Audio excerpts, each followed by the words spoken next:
क्या होता है sustainable development in space technology? Space technology को भी सस्टेनेबल डेवलपमेंट बनाया जा सकता है। Space technology support sustainable development, provide accurate real time data natural disaster में, नेचुरल रिसोर्सेज में, क्लाइमेट पैटर्न को लेके, एग्रीकल्चर को लेके, वाटर बॉडीज को लेके, अर्बन एक्सप्रेस। सैटेलाइट की इमेजरी से हम इनेबल करते हैं अपने इफिशिएंट क्रॉप मॉनिटरिंग को, ड्रॉट प्रेडिक्शन करते हैं, ग्राउंड वाटर को मैपिंग करते हैं, वेदर सैटेलाइट से हम डिजास्टर प्रिपेयरनेस करते हैं कि कौन सा डिजास्टर कब आने वाला, हम प्रिपेयरनेस कर सकते हैं। करली कोस्टल वार्निंग में जारी करते हैं कि सुनामी आने वाला, आप लोग इस एरिया को खाली कर दे। जान माल की हारी बात है, ह्यूमन को कॉन्फ्लिक्ट से बताते हैं। नेविगेशन सिस्टम से फ्यूल इफिशियंसी होता है। स्पेस टेक्नोलॉजी स्ट्रेंथ करता है हमें इन्वायरमेंटल प्रोटेक्शन में, इकोनॉमिक प्लानिंग में और अपने आप को आगे बढ़ने में।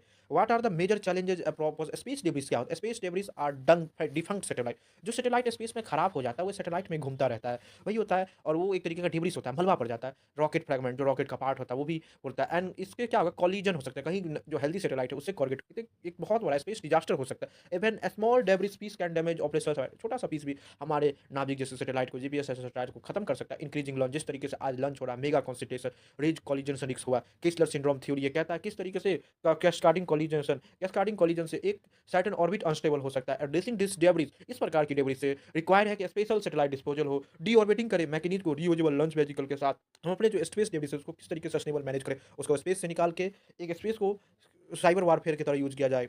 How commercialisation transform the global space sector, traditionally dominated by government. पहले स्पेस गवर्नमेंट के द्वारा डिपेंड किया, डोमिनेट करता था, लेकिन अब the space sector now include private company. जिस तरीके से आज होड़ लगी है प्राइवेट के आने से, इफिशियंसी, एनर्जी, कैपिटल सबका मदद मिलेगा। Earth observation and broadband connect, जिस तरह से आज अर्थ का ऑब्जर्वेशन है, ब्रॉडबैंड का connectivity, commercial data use, agriculture analytics में, इंश्योरेंस वेरिफिकेशन में, लॉजिस्टिक ऑप्टिमाइजर।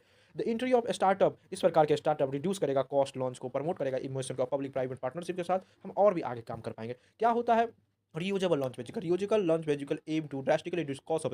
जिस तरीके से रियूजेबल लॉन्च के हम कॉस्ट कम कर, traditionally rocket are discard single, rocket जो होता है वो सिंगल यूज, एक बार को स्पेस में चला गया उसका कोई यूज नहीं, उससे खत्म हो गया, जो बहुत ज़्यादा एक्सपेंसिव होता है, टाइम टेकन होता है। लेकिन रियूजेबल लॉन्च व्हीकल हम एक ही लॉन्च व्हीकल से हजारों बार ले जाएंगे और अपने साथ ले आएंगे। एक्सपेरिमेंट लाइक ऑटोनोमस लेंगे, इस प्रकार से जो खुद से जहाँ से आया वहीं पे आ जाएगा। लोअर लॉन्च कॉस्ट होगा, अपॉर्चुनिटी होगा, कमर्शियल एक्सप्लॉइटर और exponentially different. How does green proportion, जिस तरीके से ग्रीन प्रपोर्शनल क्या होता है, to provide environmental sustainability. Conventional rocket propane can release harmful emission. जो पुराने रॉकेट है वो बहुत ही ज़्यादा ग्रीन कार्बन यूज करता है। Green propulsion technology use lakhs टैक्सिक, जो ग्रीन propulsion होता है वो बहुत कम मात्रा में जहरीला रेसिड्यू बचाएगा, जो इन्वायरमेंटली फ्रेंडली होगा। दिस सिस्टम रिड्यूस पॉल्यूशन, इस प्रकार के सिस्टम आ जाने से रिड्यूस पॉल्यूशन होगा, इंप्रूव सेफ्टी होगा, हैंडलिंग स्टोरेज में मदद मिलेगा। Future launch vehicle emphasize sustainability to balance, future launch vehicle होगा जो सस्टेनेबिलिटी पे फोकस करेगा। How do international agreement regulate space activity, किस तरीके से इंटरनेशनल एग्रीमेंट को स्पेस रेगुलेटरी में काम। द आउटर स्पेस ट्रीटी, जो आउटर स्पेस ट्रीटी है फाउंडेशन प्रिंसिपल है, पीसफुल यूज करें।